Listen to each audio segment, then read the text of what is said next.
민주당 전당대회 돈봉투 의혹에 휩싸인 윤관석, 이성만 의원이 어제 자진 탈당을 결정했습니다. 국민의힘은 꼬리 자르기라고 비판했는데 어제 있었던 민주당 의총에서도 당 지도부의 미흡한 대응에 대한 질타가 이어졌습니다. 한편 국민의힘은 태영호 최고위원의 녹취록 파문에 이어 쪼개기 후원 의혹까지 터지면서 지도부 리스크에 대한 부담이 커지는 상황인데요. 주요 정치권 이슈들 짚어보겠습니다. 정연국 전 청와대 대변인, 복기왕 전 민주당 선대위 대변인 나오셨습니다. 두 분 어서 오십시오. 안녕하세요. 안녕하십니까? 자, 윤관석, 이성만 의원 어제 자진 탈당을 결정을 했습니다. 일단은 결정을 하고 나서 변을 밝히기도 했습니다. 입장을 좀 드러냈는데 그 내용부터 한번 정리를 해보겠습니다. 선당 후사의 정신으로 해명하고 돌아오겠다라는 메시지 아니겠습니까? 다만 이제 국민의 입장에서는 다소 좀 늦었다라고 생각하는 측면이 있는 것 같고 당 내에서도 소가리를 많이 했었던 것으로 알고 있습니다. 그래서 지도부가 의원들과 개별 접촉을 하면서 아쉽지만 먼저 결단을 좀 해줘라. 그것이 당신도 살고 당도 사는 길 아니겠느냐. 뭐 이런 것들이 이제 먹힌 것 같습니다. 하지만 이제 좀 아쉬운 측면은 스스로의 결단으로 먼저 당에 대한 부담을 좀 줄여주고 정치에 대한 불신을 국민들에게 좀 걷어내는 잘못된 부분에 있어서는 책임지려고 하는 정치적 자세 이런 모습들을 좀 보여줬으면 하는 아쉬움이 드는 대목이 아닌가 싶습니다. 이제 지도부의 설득이 있었다고 전해지고 있던데 지도부 입장에서도 좀 수사 상황을 지켜보겠다고 하다가 이렇게 직접 설득에 나선 배경은 어떻게 봐야 되는 겁니까? 아무래도 정치를 하는 집단이니까 국민의 생각과 여론이 어디로 흘러가는지가 굉장히 중요한 것 아니겠습니까?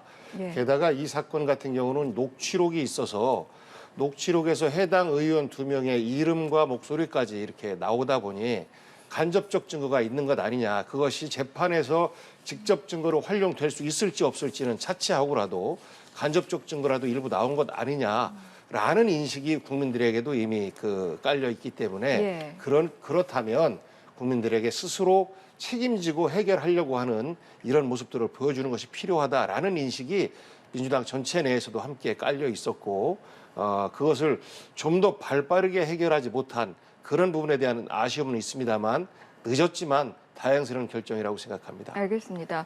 두 의원의 탈당 결정부터 그리고 그 배경까지 좀 어떻게 판단하시는지요? 민주당 지도부의 설득으로 인해서 자진 탈당 형태를 보인 것인데 이것은 다시 말해서 민주당 입장에서는 손바닥 위에 뜨거운 감자를 던져버린 셈이죠. 이렇게 좀 다 망하겠다, 공멸하겠다 싶어서 당에서 밀어낸 형태가 되는 것 아니겠습니까? 그렇다고 해가지고 던져버렸다 하더라도 그 손바닥 위에 상처가 아물겠습니까?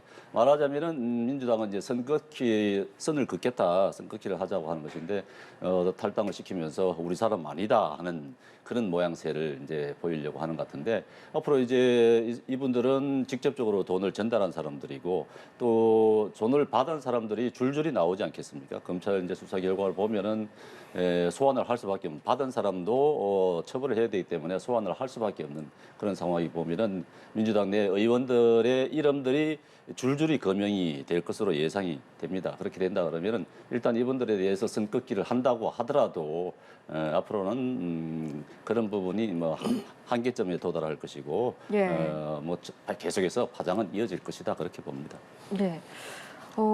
아무래도 이제 지도부의 미온적 대처에 대한 비판이 나왔고 어제 쇄신의총이라고 불리는 의총에서도 이런 이야기가 나왔습니다. 이 부분은 어떻게 바라보시는지 궁금합니다. 그렇습니다. 국민들의 시각이나 특히나 이제 선거를 1년도 채 앞두지 않은 현역 의원들 입장에서는 더 마음이 급했을 텐데 여기에 대해서 지도부가 사건이 발생하자마자 곧바로 결단하는 그런 모습들을 보여주기를 원했었죠. 그런데 실제 이 사건 자체가 형사 사건이기 때문에 당에서 선제적으로 조사를 하기도 어려웠던 문제이고 당에서 이것을 정치적 징계를 내리기도 다소 곤란했던 이런 한계가 있었던 것은 뭐 사실입니다. 그래서 그 자진 탈당을 유도해내는 기간까지가 좀 길었다라는 지적이고 향후에 그러면 이런 것들을 어떻게 정리할 것이냐라는 여러 가지 의견들이 좀 오갔던 것 같은데 탈당이나 출당의 기준을 어디로 둘 것이냐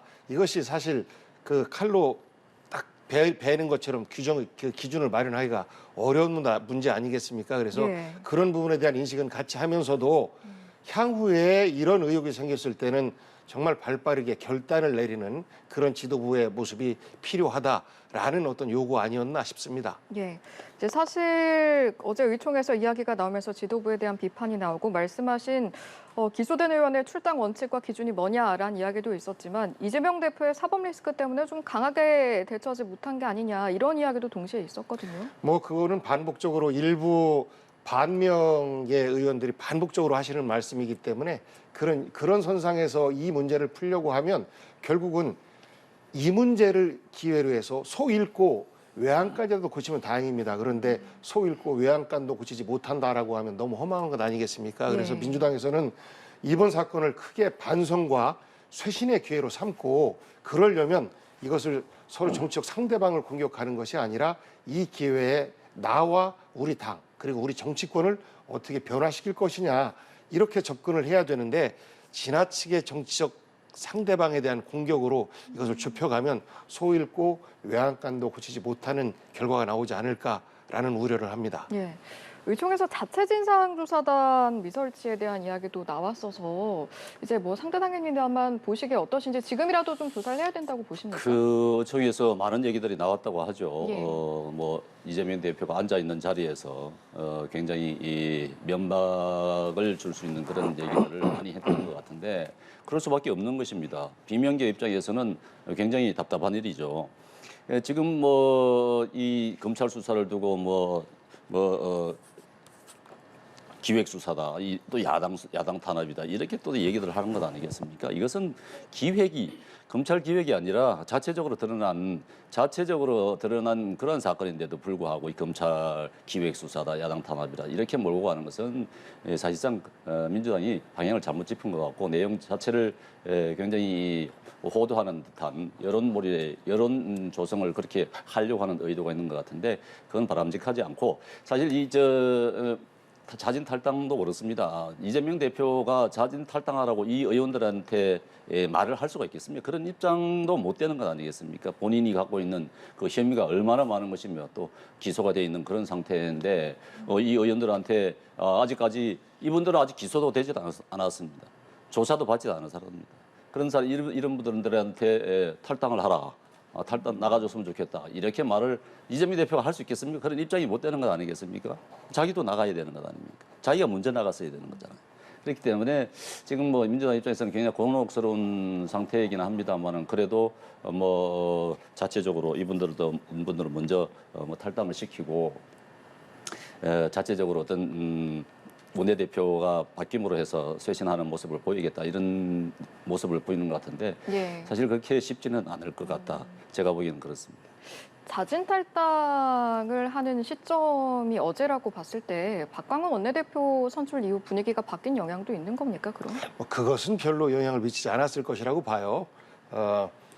박광훈 원내대표가 만약에 비명계의 리더십을 발휘하면서 두 분에 대한 자진 탈당을 이끌어냈다라고 하면 당이 분란에 휩싸이게 되겠죠. 그래서 이거는 그런 부분으로 국민의힘 쪽에서는 좀 해석을 하고 싶어 하고 자꾸 민주당의 당내 갈등을 좀 유발하고 싶어 하는 그렇게 해석을 하고 싶어 하는데 그런 측면은 아니고 그동안 이재명 대표가 예를 들어서 돈을 받았다라고 찌라시에 떠돌아다니는 의원들하고도 일일이 다 면담을 하고 그리고 어제 탈당한 이성만, 윤관석 의원들과도 식사도 같이 하면서 우리가 정치와 당을 위하는 것이 어떤 거냐라는 어떤 그 이야기를 통해서 결국은 스스로의 결단을 이끌어낸 것이기 때문에 그것이 당내의 어떤 리더십의 차이, 비명계냐 아니냐 이런 차이로 인해서 발생하는 것과는 무관하다라는 말씀드립니다. 예. 우리가 당내 갈등을 유발을 하려고 하는 것이 아니고 사실상 당 내에서도 개파 간에 많은 의견 차이가 있는 것이죠. 사실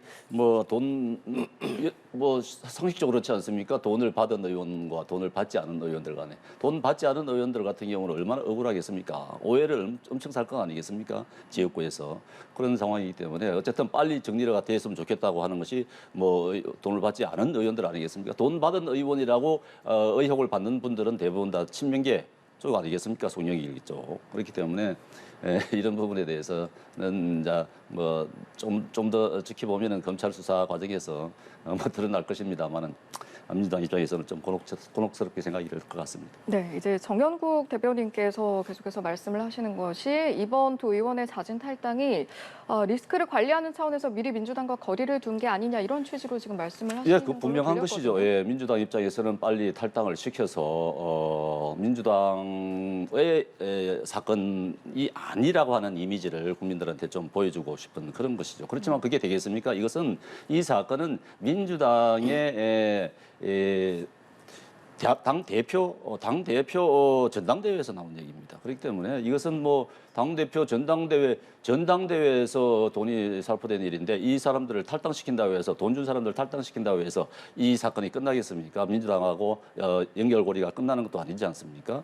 이 전당대회 돈 살포 사건이라는 것은 진짜 민주주의의 근간을 흔드는 사건입니다. 정당 민주주의를 훼손하는 것이고 오염시키는 것이죠. 치욕적인 일입니다. 사실 대한민국 정당사의 치욕적인 사건인 것이에요. 그렇기 때문에 이 부분은 뭐 민주당 입장에서도 이걸 선택지를 한다고 해서 될 것도 아니고 물론 뭐 본인 민주당은 곤혹스러운 입장이긴 하겠습니다만은 분명히 가릴 건 가리고 넘어가야 될 부분들은 넘어가야 된다 이렇게 생각합니다. 뭐 꼬리가 잘라지겠습니까? 결국은 민주당의 흠이고 반성하고 국민께 용서를 구하는 이런 과정들이 앞으로 필요한 것이죠. 그래서 핑계를 대고자 하는 마음은 없으나 예를 들어서 송영길 대표가 파리에 가 있는데 마치 도망가 있는 것처럼 여론몰이를 하고 그리고 나서 돌아오니까 갑자기 돌아왔다라고 또 공격을 하고 그리고 나서 나를 조사해라라고 하니까 뭐가 당당하다고 이렇게 검찰청까지 자진 출두하느냐라고 공격을 하고 해요. 이분들도 자진 탈당을 통해서 정치적 책임을 지는 겁니다. 그러니까 내년 총선인데 지금 탈당을 하면 이분들은 공천 받을 가능성이 매우 희박해요. 만약 총선 전까지 본인들의 결백을 명백하게 해소시키지 않는 이상은 출마 자체가 불가능해질 수가 있습니다. 그런 결단을 내린 거예요. 그러니까 정치적 책임을 지고 정치적 형벌을 받는 거나 마찬가지입니다. 그다음에 이제 형사 사법적으로 책임지는 부분에 대해서는 검찰의 조사와 재판 과정이 필요하겠죠. 그러면 정치적으로 볼 때는 최고 수위에 대한 징계를 받은 것이나 다름없다. 저는 이렇게 해석해 주는 것이 맞고 이런 것들을 보면서 향후 우리 정치권에서 야, 우리가 그동안 관행으로 해왔던 일이라 할지라도 절대로 해서는 안 되겠구나. 이것이 어떻게 사고에 의해서나 우연치 않게 이거 수면으로 드러났을 때 정치 생명이 끝나는구나 라는 이런 사례로서 교훈으로서 자리를 잡아야 되고 우리 국민들에게도 이런 일은 재발되면 안 된다라는 교훈으로서 남아야 된다라고 저는 생각합니다. 동의합니다. 반드시 그렇게 돼야 될 것입니다. 그런데 송영길 대표, 전 대표 파리에서 오라는 것도 말이죠. 뭐 강의가 있었는데 자기가 그러지 않습니까? 강의가 있는데 빨리 들어오라고 해가지고 마치 강제 소환하듯이 끌려 들어왔다 이런 모습을 보이는데 들어오라고 한 것은 민주당에서 들어오라고 한 것이지 검찰에서 들어오라고 한 게 아닙니다. 그 오해를 할 것 같은데 민주당에서 빨리 들어오라, 빨리 정리를 해야 민주당 입장에서 급하기 때문에 빨리 정리를 하기 위해서 빨리 들어오라고 한 것이지 검찰에서 들어오라고 한 것이 아니에요. 그리고 검찰에서 수사할 테니까 검찰에 소환에 응하라 이렇게 했습니까? 하지 않았습니다. 아직까지는 수사할 수 있는 단계가 아니에요. 밑에서 지금 참고인들 수사를 하고 있는 것 아니겠습니까? 참고인들 수사 다 끝나고 난 다음에 송영길 대표 당사자를 불러서 조사를 하는 것인데 며칠 전에 검찰에 나가서 쇼를 한 것 아닙니까? 그것은 민주당의 당 대표로서의 모습이 아닙니다. 지금 이런 민주주의를 훼손하는 이런 큰 사건을 갖다가 저질러 놓고 국회를 갖다가 난장판으로 만들어 놓은 상태에서 본인이 자숙을 해야 되는 거 아니겠습니까? 자숙하고 국민들에게 머리를 숙여야죠. 그런데 죄를 지어놓고 나 죄 지었다, 나 때려라, 나 다 잡아가라, 고개를 빳빳하게 들고 그렇게 검찰청을 쑤시고 다닌다는 것이 말이 됩니까? 있을 수 없는 얘기죠. 그게 어떻게 공당의 대표로서 할 수 있는 일입니까?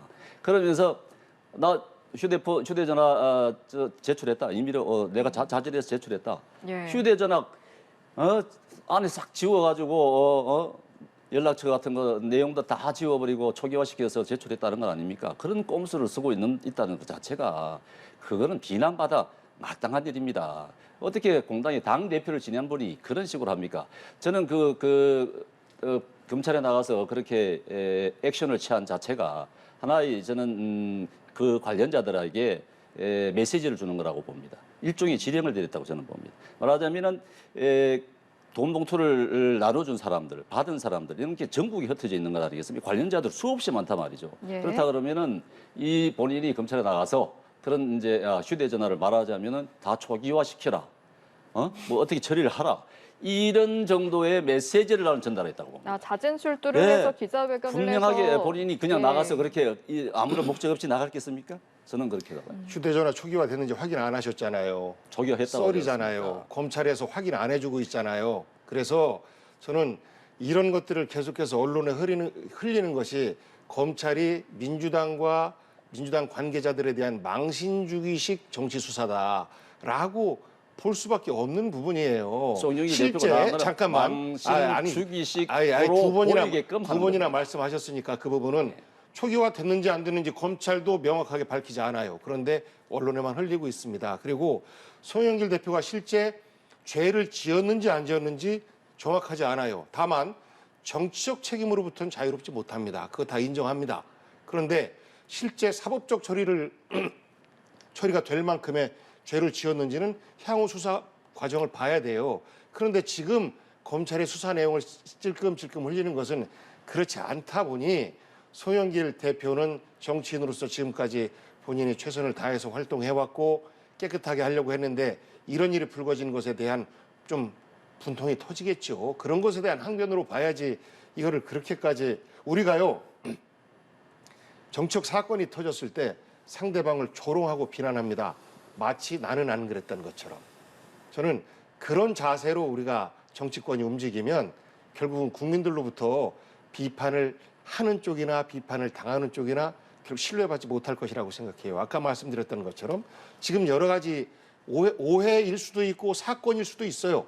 민주당의 문제라든지 또 국민의힘의 뭐 공천 헌금 문제라든지 이런 문제들 모두가 다 우리 정치개혁의 과제이고 국민들이 이런 것 좀 제발 없었으면 좋겠다라는 것 아니겠습니까? 그러면 스스로 자성하고 반성하는 속에서 이 사건을 바라보는 것이 저는 정치권에 있는 사람들의 자세로서는 맞다라는 맞는 말씀입니다. 자성하고 반성하는 자세로 임해야 되는 것입니다. 송영길 대표 자체도 그렇게 해야 되는 것입니다. 그런데 지금 하는 모습을 보십시오. 그렇지 않잖아요. 진정성이 없잖아요. 예? 그 쇼를 하는 것 아닙니까? 보시죠. 그게 안 된다는 거예요. 예. 네. 이번 상황과 관련해서 이재명 대표가 이제 기자들과 이야기를 나눈 내용이 있는데 이 내용도 이제 좀 이야기가 계속 나오고 있는 것이 지난번에도 한번 기자들의 질문으로 되받아친 적이 있는데 이번에도 두 의원의 탈당에 대해서 질문을 하니까 태영호 의원의 어떤 녹취록에 대한 이야기로 다시 맞받아쳤단 말이죠. 이런 상황 좀 어떻게 보시는지 궁금하네요. 얼마나 곤혹스럽겠습니까? 드릴 말씀이 없죠. 잘못한 거니까 이 혐의 자체가 사실이라면 잘못한 거니까. 그런데 여기에다 대고 자꾸 물어보니까 뭐 좀 화제를 바꿔보기 위해서 꺼낸 말 같은데요. 화제 전환의 의도였던 네, 겁니까? 그랬던 것 같은데 왜냐면 이제 불편하니까 질문 그만하세요라는 뜻이겠죠. 그런데 당 대표로서 그런 말씀을 하시는 것은 제가 볼 때는 뭐 그다지 좋아 보이지 않습니다. 아주 적절한 처사는 아니었던 것 그렇습니다. 같다 좋아 정도로 보이진 정리를 않았습니다. 해보겠습니다. 네. 마찬가지 질문 드리겠습니다. 지금 이제 우리가 화면상으로 보면은 출입 기자들이 당 대표를 따라다니면서 계속 이제 질문을 하지 않습니까? 본인은 힘들겠죠. 다 일일이 다 질문에 대한 답을 하기는 어려울 것입니다. 그렇지만은 요즘 보면은 기자들을 너무 무시하는 것 같아요. 좀 성의 있게 좀 한마디씩 해주고 그거는 다음에 어느 자리에서 얘기를 하자. 한번 뭐 그렇게 얘기를 하면서 하시던가 하면 되는데 가만히 계시다가 말을 안 하시다가 답변 안 하시다가 엉뚱한 화제를 다른 데 돌리기 위해서 엉뚱한 동문서답을 하시고 하면은 그거는 당 대표 입장에서는 당 대표로서는 좀 적절하지 않습니다. 기자 무시까지 하는 거는 좀 심하고요. 기자 무시는 대통령이 했죠. MBC를 얼마나 무시하고 언론을 얼마나 무시하고 비행기도 안 태워주고 이런 것들이 무시지. 아까 말씀드렸던 것처럼 곤혹스럽고 힘들고 그러니까 화제에서 좀 탈출하고 싶어서 그랬을 것인데 저조차도 좋아 보이진 않는다라고 말씀드렸지 않습니까? 맞습니다. 네. 곤혹스럽고 기자들은 또 한마디 하라도 받은 자, 알겠습니다. 그 정도에서 그만하시죠. 네, 여기까지 네. 하겠습니다.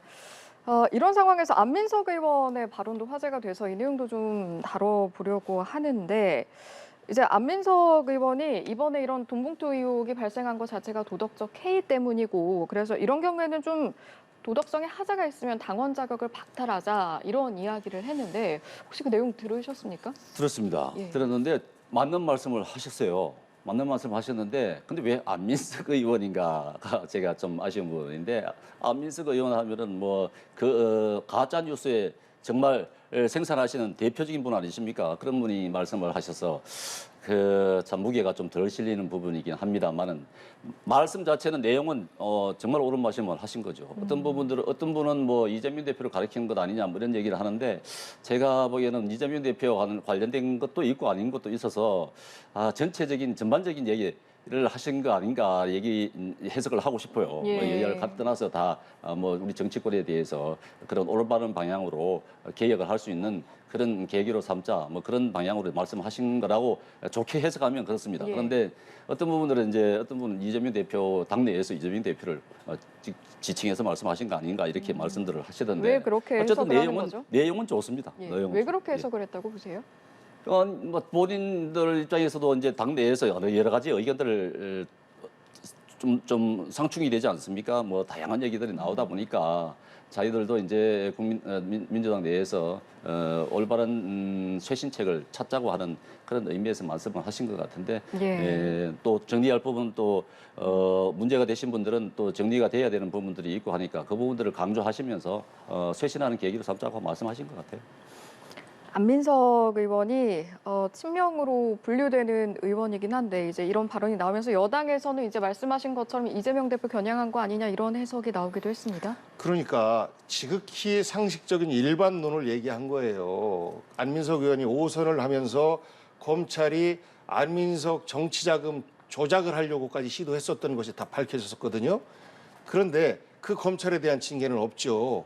그러니까 내가 5선 하면서 이명박, 박근혜, 지금 윤석열 정권까지 야당을 거쳐가면서 도덕적이었었기 때문에 지금까지 살아있다라는 것에 대한 어떤 그 자기 자랑이기도 하고 그러다 보니 뭐 여러 가지 음주부터 해서 혹은 뭐 불륜이라든지 이런 데 휘말리는 사람들, 부동산 투기 이런 도덕성으로부터 민주당은 좀 더 당당해야 된다.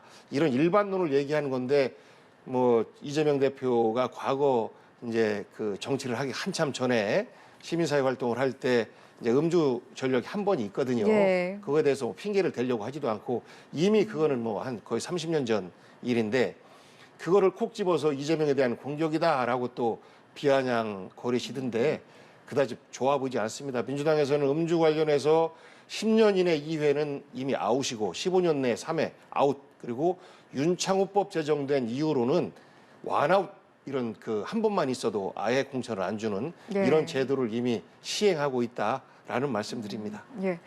돈봉투 의혹 이야기하다가 이제 여기까지 흘러들어왔는데 수사 상황도 좀 궁금해집니다. 어디까지 진척이 되는지 보니까 일단은 송 전 대표 전직 보좌관 박모 씨가 좀 조사를 받았던데 검찰이 지금 어떤 부분을 좀 집중적으로 물어보고 좀 조사를 했을까요? 아무래도 송영길 전 대표의 보좌관 박모 씨가 말하자면은 돈을 받아서 전달하기도 했고 또 문자를 받아서 이정근 씨로부터 문자를 받았던 것 아니겠습니까? 이정근 씨가 이렇게 전달했다 뭐 하는 부분을 마치 송영길 대표에게 직접 보고를 못하니까 보좌관한테 전달 보고를 한 거죠. 보고를 하고 당연히 보좌관은 송영길 대표에게 보고를 하겠죠. 그 중요한 일을 자기 혼자서 그것만 문자만 받고 말았겠습니까? 당연히 송영길 대표에게 전달이 됐겠죠. 그런 과정들을 그의 흐름들을 검찰은 지금 쫓고 있는 것 같고 지금 구체적인 이제 증거를 지금 확보를 하고 있는 단계이겠죠. 지금 나와 있는 거는 이제 녹취록밖에 없기 때문에 녹취록이 제가 보기에는 굉장히 구체적이고 하기 때문에 어떤 뭐 인위적으로 만들어진 그런 상황이 아니기 때문에 녹취록 자체가 거기에 대한 신뢰성을 더 높이기 위해서 증거 확보에 지금 주력하고 있지 않나 싶습니다.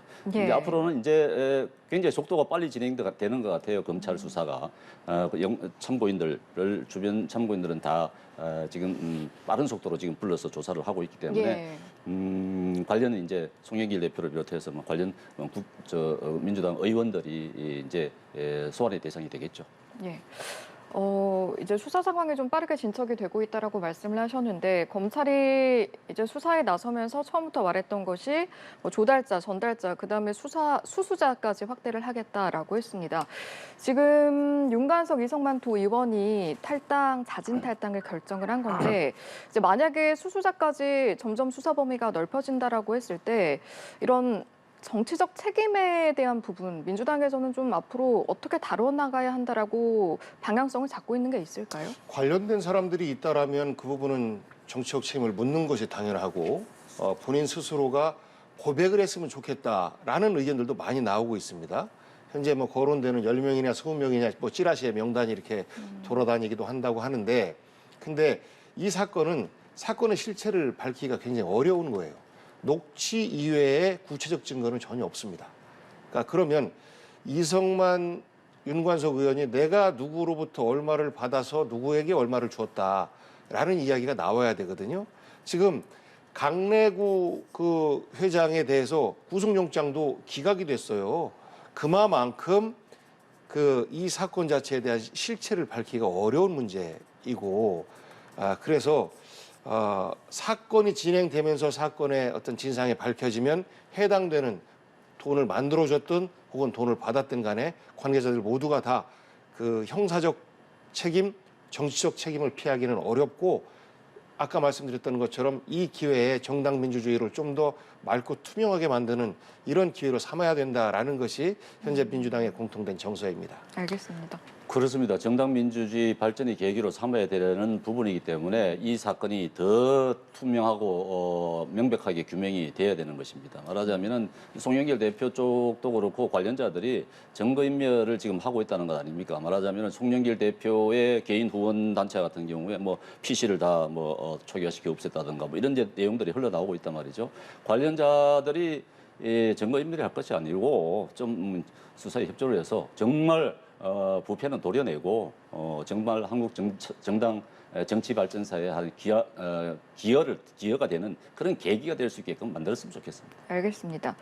자, 국민의힘 이야기도 한번 해보도록 하겠습니다. 태영호 최고위원 녹취록 논란에 이어서 이번에는 쪼개기 후원금 의혹까지 이야기가 나오고 있는데 어제 기자회견을 열었고요. 반박하고 또 부인하는 모습 보였습니다. 어떻게 들으셨는지요?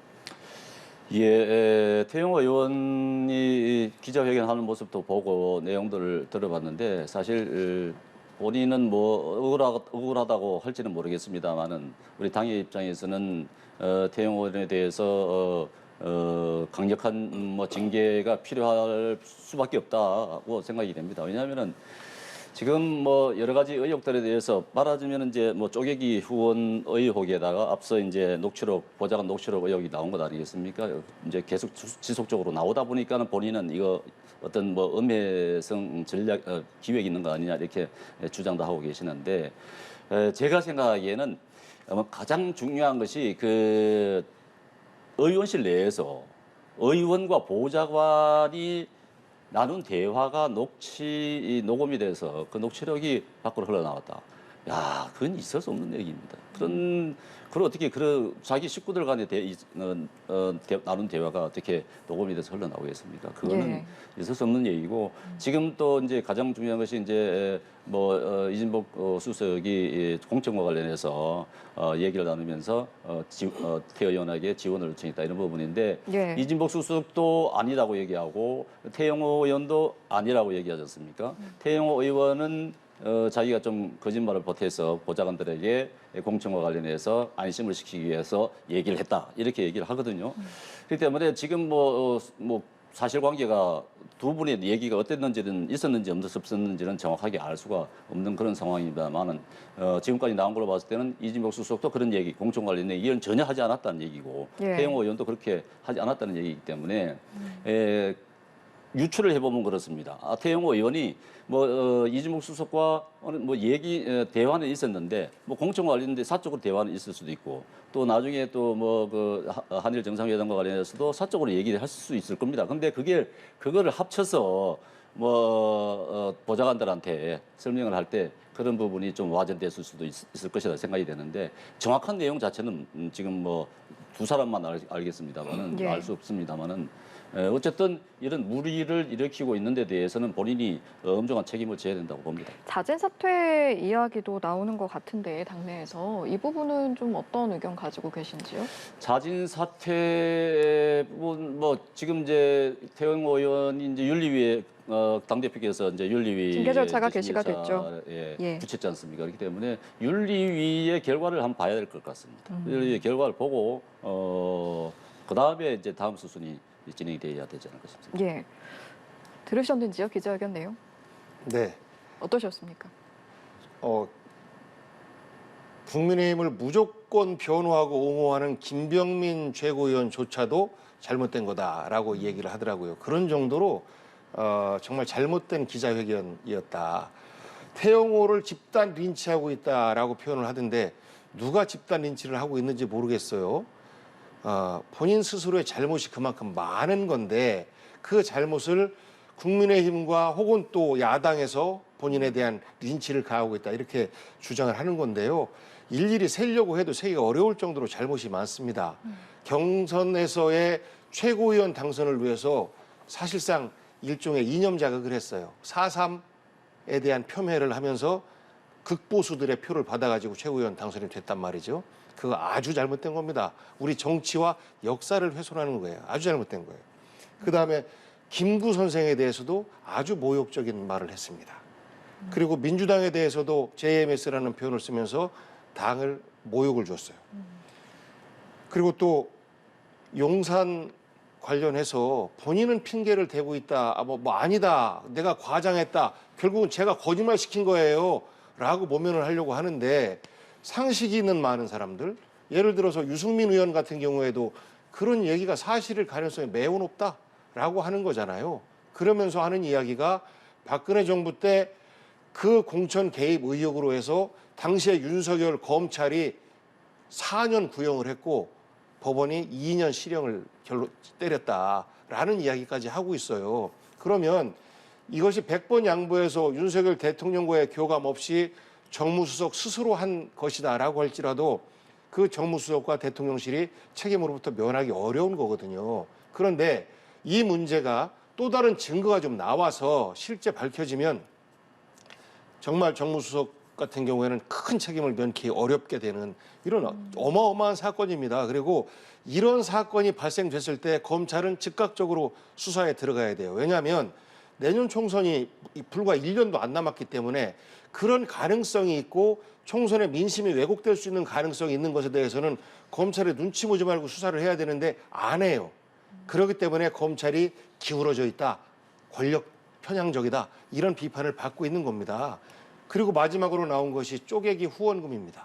얼마 전에 김연아 의원이 비슷한 혐의로 해서 현재 당무감사 받고 있고 경찰 수사 중인데 쪼개기 후원 더더군다나 지역위원장의 입김으로부터 자유롭지 못한 시도의원들 이들과 이들 가족들 지인들로부터 얼마씩 300만 원 이상을 내면 명단이 공개되니까 300만 원 미만으로 쪼갰어요.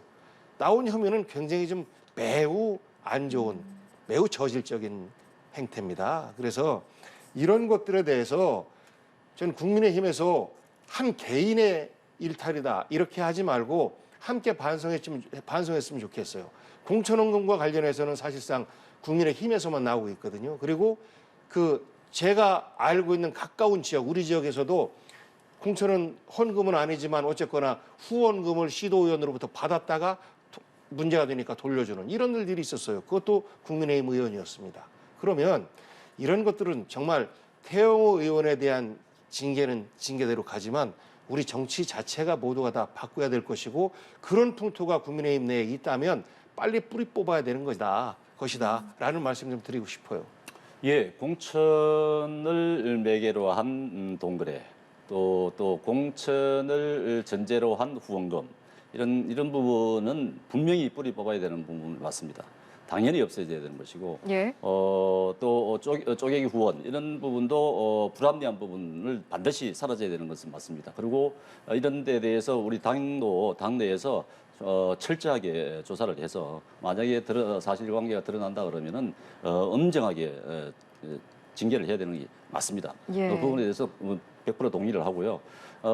이진복 수석이 태 의원에 대해서 그런 공천을 가지고 얘기를 했을까 하는 부분은 제가 가만히 생각해 보니까 지금 아직까지 1년이 남은 상태에서 공천 가지고 뭘 얘기를 총선 한다. 말씀하시는 거죠? 예. 한 부분은 그거는 좀 맞지 않는 거 아니냐.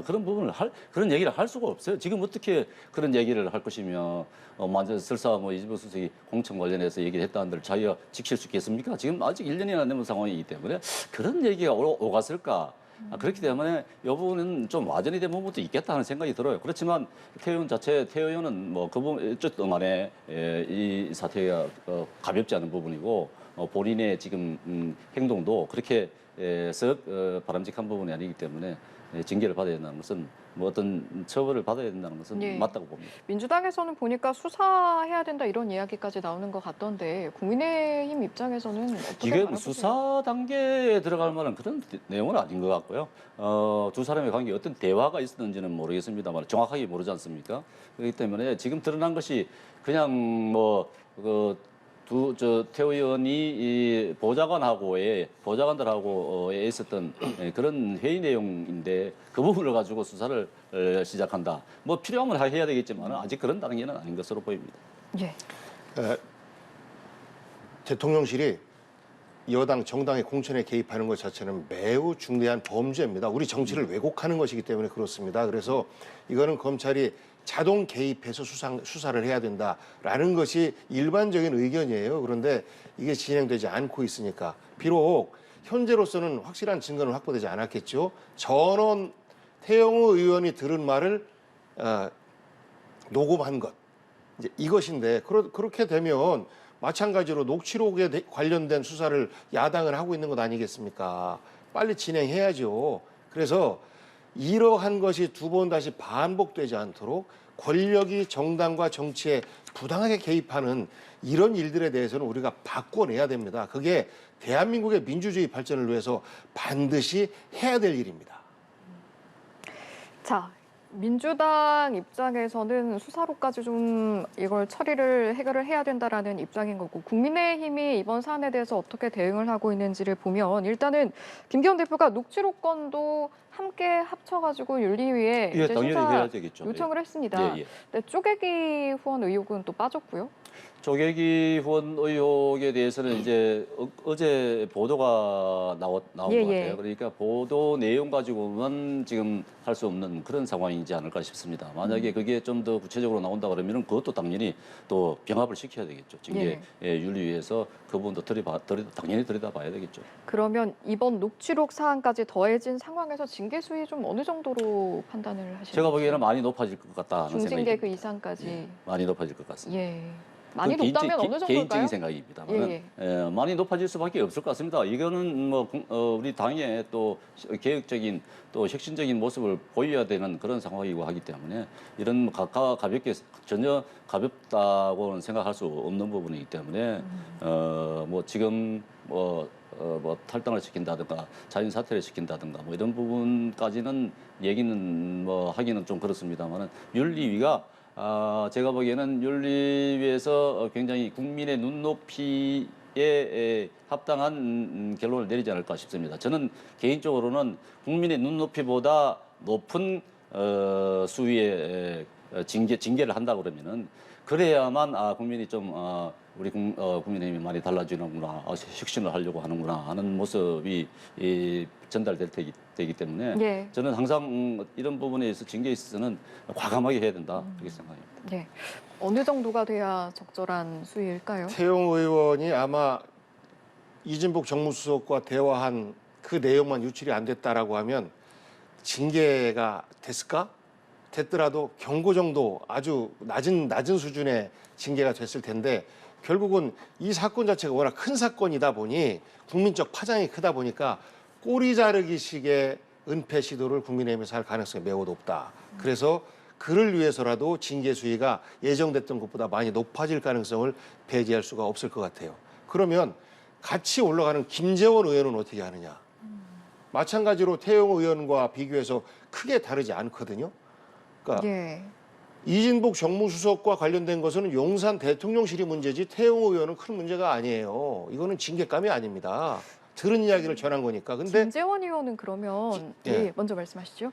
김재원 의원과 그 나머지 이진복 정무수석과 대화 이외의 나머지 부분은 거의 비슷한 거예요.